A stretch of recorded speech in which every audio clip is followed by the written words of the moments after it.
सवेरे सवेरे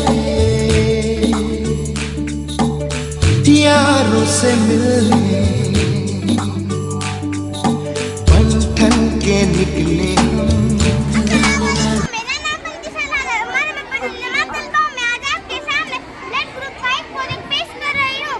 खून में मौजूद एंटीबॉडीज और एंटीजी इन दो प्रोटीन के बिना फसलों के मुख्तलिफ ग्रुप किए गए हैं।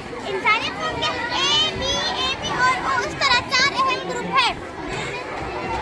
ब्लड ग्रुप ए और ए बी को खून दे सकता है। ब्लड ग्रुप ए बी सिर्फ ए बी को ही खून दे सकता है।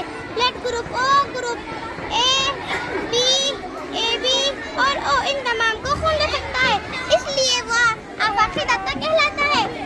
Universal donor blood group A B और ओ इन तमाम से खून ले सकता है, इसलिए वह आफाकी खरीद कहलाता है। Universal receiver, thank you.